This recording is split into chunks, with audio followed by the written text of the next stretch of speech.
Hello, my name is Bo, and I'm in pre-physical therapy track in kinesiology here at Temple University. And today I want to talk to you about lack of responsible fathers, or even worse, fathers being completely absent from young people's lives. The problem is that there is a lack of fathers in a young person's life, or the lack of responsible fathers in the lives of kids living in inner city communities. Now, how severe this problem is? Well, I just want to bring your attention to some of the statistics that I have found. Today, the number of children living in father-absent homes stands at 24 million, okay, compared to less than 8 million. Okay, that's a threefold jump from back in 1960. The proportion of children living in a single-parent homes more than doubled between 1970 and 2010. Okay, went up from 12% to 27%. Now, with most children living, of course, with their mothers.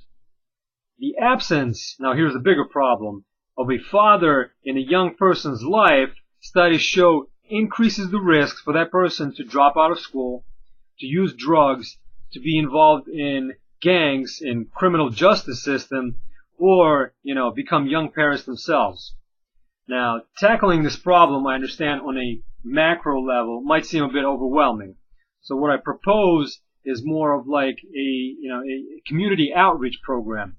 The solution would be to start a program within the community specifically for youth of 3 age groups, okay, elementary, middle school, and junior high levels, that would teach respect, discipline, physical skills, and tutoring, all done in the context of Christian faith. Okay, now the plan of initiation would be to establish, first of all, a partnership with a community church or several community churches, okay, to obtain some of this financial and volunteer support, as I can't do everything by myself. In addition to that, we're going to apply for grants from U.S. Department of Health and Human Services to cover some of the finances, just in case the church is not going to be able to provide us with a facility where we can do this program.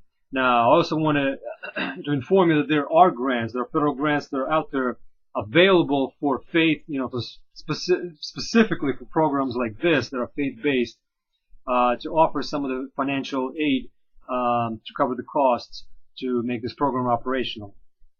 Before we start the program, we're going to create flyers.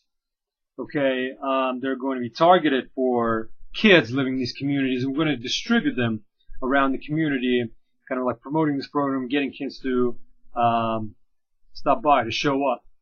Okay, now some of the details of the program. It is an after-school program for, like I said, 3 age groups, elementary, junior high, and high school levels.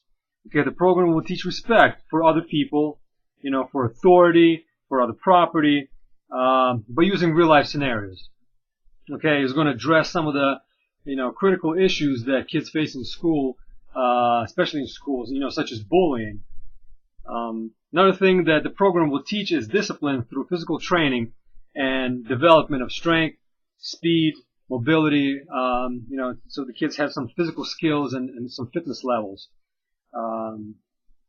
Also, the program will promote self-defense through a system called RAID. Okay, it's an acronym that stands for Recognize, Avoid, Defend, and Escape.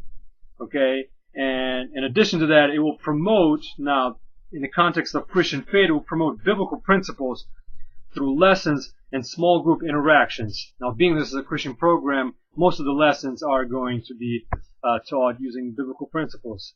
Now, in summary, I want to say that this program's intentions are not to replace a father figure or to fulfill every responsibility a father has in his child's life, but it will serve to provide some guidance for young persons, which hopefully will deter that person from, some of the things that I've mentioned before, such as delinquency, drugs, gang activity, ending up in a prison system, or, even worse, dying. So, delinquency is a problem. It starts at home, and hopefully some of the things that kids are not learning at home, the program will compensate for. Okay? And that's my presentation.